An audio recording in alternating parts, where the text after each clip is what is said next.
안녕하세요. 반갑습니다. 국가유공자 길잡이입니다.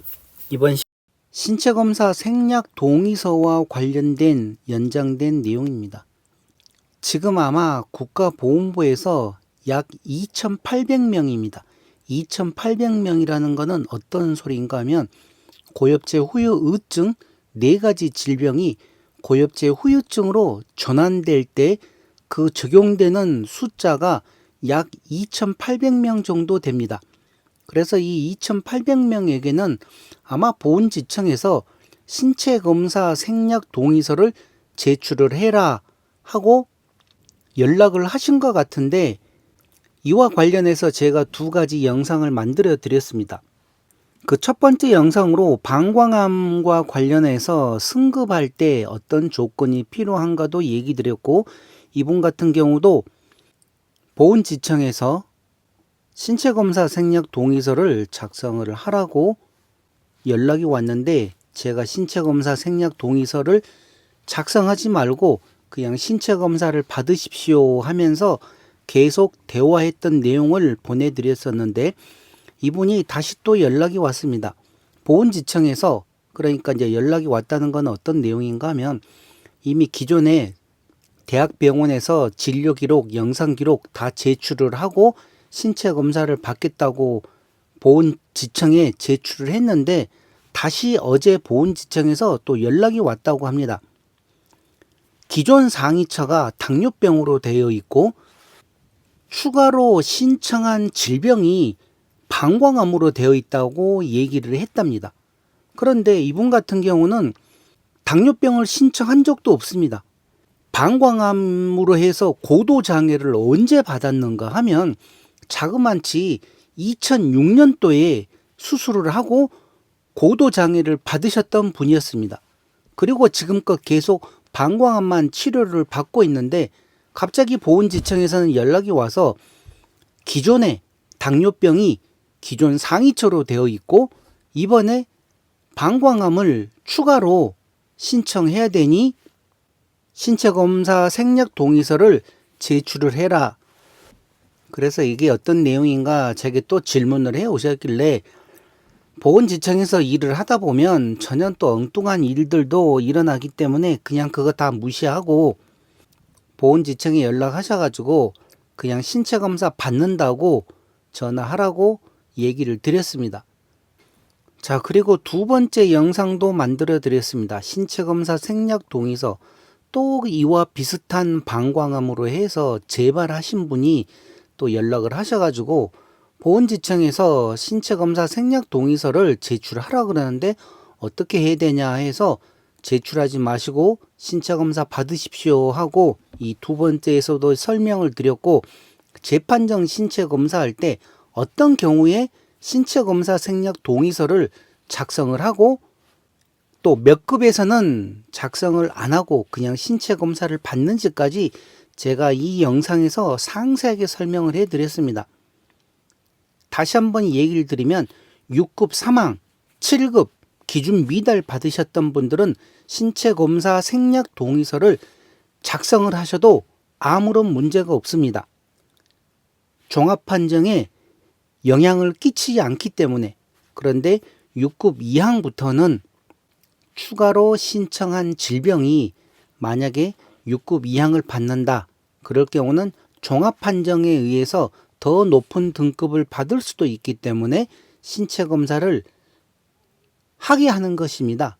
제가 하라고 그러는 거 아니고 본인이 하고 싶다고 해서 하는 게 아니라 보훈지청에서, 그러니까 국가보훈부에서 기존에 하던 식으로 계속 그렇게 해 나가고 6급 사망, 7급 기준 미달이신 분들은 제외를 시켜주겠다 하는 내용입니다. 자, 그런데 이제 이번에 나온 이 분 같은 경우 중추신경 장애로 해서 경도 장애를 받고 있었는데 보훈지청에서 신체 검사를 하라고 연락이 왔다고 합니다. 파킨슨 병으로 신체 검사 대상이라고 연락이 왔는데 이분이 신체 검사를 하지 않겠다고 통보를 했다고 합니다. 자, 그래서 제가 답변을 드렸습니다. 신체 검사를 받으셔야 하는데 왜 안 하셨나요? 중추신경 장애 중에서 파킨슨 병이 고엽제 후유증으로 전환이 되었고 등급을 주기 위해 신체 검사를 하려고 한 것 같습니다. 몸 상태에 따라서 판단을 잘 하시기 바랍니다. 이렇게 답변을 드렸더니 바로 또 질문이 왔습니다. 보훈병원에서 하지 말라고 했습니다. 위험하다고요. 그리고 뇌혈관, 협착과 뇌전증약, 혈압약, 정형외과약을 먹고 있습니다. 예전에 3번 정도 쓰러졌습니다. 현재는 생활하는 데 지장은 없습니다. 약은 20년 정도 복용하고 있습니다. 이렇게 다시 질문이 왔습니다. 그런데 이 내용을 보시면 지금 영상 보시는 분들도 알겠지만 약 20년 동안을 중추신경 장애로 해서 뇌혈관 협착도 있었고 뇌전증 약도 있고 이제 거기에 이게 아마 파킨슨 병도 포함이 되어 있을 겁니다. 그래서 보훈지청에서 파킨슨 병과 관련해서 신체 검사를 받으라고 했는데 그러면 받으셔야 됐는데 왜 보훈병원에서는 신체 검사를 하지 말라고 했는지 또 위험하다고까지 했다고 합니다. 자, 그러면 이제 여기서 두 가지 상황을 살펴보아야 됩니다. 약 20년 전에 경도장애를 받으실 때 그때는 고엽제 후유증으로 해서 중추신경 장애로 해서 아마 뇌혈증 협착이나 파킨슨병과 관련된 여러 가지 이제 뭐 마비 증상도 있고 한쪽으로 편마비가 있다든지 제가 잠시 후에 고엽제 후유증 경도장애 내용을 다시 한번 불러드릴 건데 거기에 해당했기 때문에 경도장애를 받으셨는데 보훈병원에서 위험하다고 신체 검사를 하지 말라고 했다는 내용은 아마 그러면 몸이 더 많이 회복이 되어서 이제는 몸 상태가 신체 검사를 했었을 때 그 경계에 들어오질 않으면 다시 기준 미달될 수도 있기 때문에 보훈병원에서 신체 검사를 하지 말라고 한 내용인지 어떤 뜻으로 위험하다고 했는지를 제가 정확히는 모르겠습니다. 그리고 이분 진료 기록이나 의료 기록을 제가 확인하지 않는 상태에서는 뭐라고 얘기를 드리기가 참 애매한데 본인이 판단을 잘 하셔야 됩니다. 이런 경우에는 본인이 그때보다도 몸 상태가 더 나빠졌는지 아니면 더 좋아졌는지 만약에 더 좋아졌다 그러면 당연히 신체 검사를 하게 되면 등급 기준 미달도 될 수 있기 때문에 신체 검사를 안 하시는 게 낫고 그러면 경도 장애를 기준으로 해서 이번에 다시 7급으로 전환이 될 수도 있습니다. 그래서 7급으로 만족을 하실 건지 아니면 신체 검사를 해서 더 높은 급수로 올라가야 되는지 이런 내용은 본인만이 아는 것이죠. 왜? 질병의 상태를 제가 모르지 않습니까? 그래서 어떻게 더 이상 이분에게 대해서는 제가 조언을 해드릴 수 있는 내용이 없습니다. 다만 제가 이제 해드릴 수 있는 거는 경도장애하고 이번에 파킨슨 병으로 고엽제 후유증으로 전환되면서 새로 추가로 된 내용이 있습니다. 그 내용을 간단하게 보여드릴 테니 그 내용에 적용이 되는지 안 되는지 확인을 해 보시기 바랍니다. 자, 이 내용을 보시게 되면 고엽제 후유증 등 환자 주요 및 단체 설립에 관한 법률 시행령 개정은 2023년 1월 13일 날 되었던 내용이었습니다. 그리고 이거는 어떤 내용인가 하면 고엽제 후유증을 갖고 계시는 분들이 장애 등급을 받으시려 그러면 여기에 나와 있는 장애 등급 구분표 그 범위 안에 들어왔을 경우에는 경도 장애도 해당되고 중등도 장애, 고도 장애에 해당되는 내용으로 이런 내용을 잘 알고 계시면서 추후에 본인 몸 상태가 악화될 경우에는 또 재판정 신체 검사를 하고 하는 그런 내용입니다. 자, 여기에 중추신경 장애에 관련된 내용이 나와 있습니다. 제일 우측이 경도 장애에 해당되는 내용입니다. 자, 이 내용을 제가 조금 더 확대를 해서 경도 장애와 관련해서 1. 척수 또는 뇌의 병변이 보이며 보행은 가능하나 그 밖의 일상생활 동작에 경도 기능 장애가 있는 사람. 그 다음 두 번째는 뇌의 뚜렷한 병변으로 인하여 감각성 또는 운동성 실어증이 있는 사람. 3.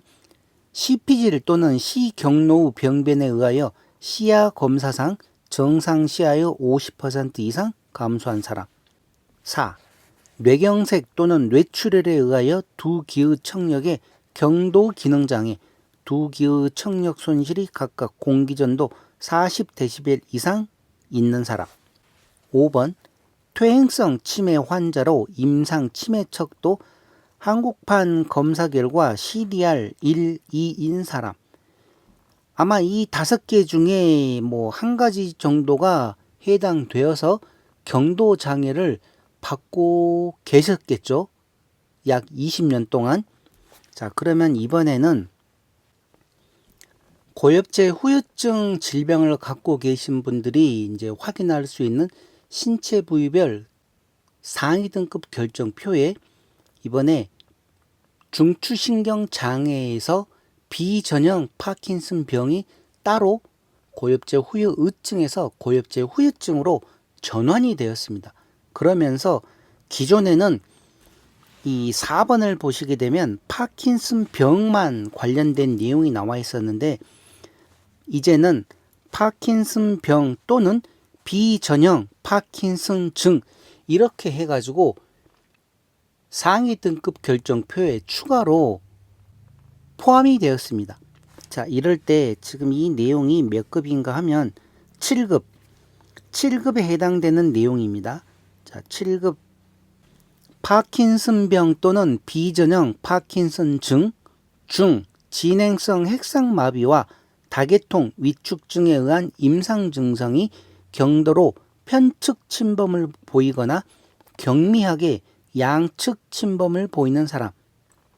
한쪽 마비가 있거나 양쪽으로 약한 마비가 보이는 경우. 이런 경우인데 이와 관련돼서는 직접 조금 더 찾아보셔야 됩니다. 제가 파킨슨 병과 관련해서도 영상은 몇 개 만들어 드렸었는데 자, 그리고 여기 6급 2항에도 보시게 되면 6급 2항입니다. 6급 2항은 똑같이 8번에 보시게 되면 파킨슨 병 또는 비전형 파킨슨 증 중 진행성 핵상마비와 다계통 위축증에 의한 임상 증상이 경도로 양측 침범을 보이는 사람. 자, 이거는 7급입니다. 7급에서는 임상 증상이 경도로 편측 침범을 보이거나 경미하게 양측 침범을 보이는 사람. 이런 경우에는 7급에 해당되고 6급은 이제 경도로 양측 침범을 보이는 사람. 이렇게 나와 있죠. 한쪽이 아니라 양쪽으로 해서 경도로 침범을 보이게 되면 6급 이항에 해당된다는 내용입니다. 그래서 지금 제게 질문 주셨던 분 같은 경우 만약에 한쪽으로 어느 정도 뭐 마비가 있거나 양쪽으로 살짝 걷는데 조금 불편하거나 하시는 그런 진단서가 있으면 진단서 다 준비하셔가지고 신체 검사를 받으시는 게 당연히 좋은 방법인데 만약에 이런 증상이 없고 전혀 아무런 문제 없이 걸어 다니거나 하는데 뭐 무리가 없다 그러면 또 혹시 보훈병원에서 말하는 그 위험하다는 내용이 기준 미달될 위험인지 제가 정확하게 모르겠습니다. 그러니 이런 내용을 잘 알아서 판단을 하셔야 됩니다. 지금 보고 계신 내용은 5급과 관련된 내용입니다. 6급 1항이네요. 6급 1항과 관련된 내용으로 해서 네 번째 항에 파킨슨병 또는 비전형 파킨슨 중 진행성 핵상마비와 다계통 위축증에 의한 임상 증상이 경도로 양측에서 나타나고 체간 침범을 보이며 경도 후 자세 불안정과 균형 장애를 보이는 사람. 이런 경우에는 6급 1항에 해당됩니다.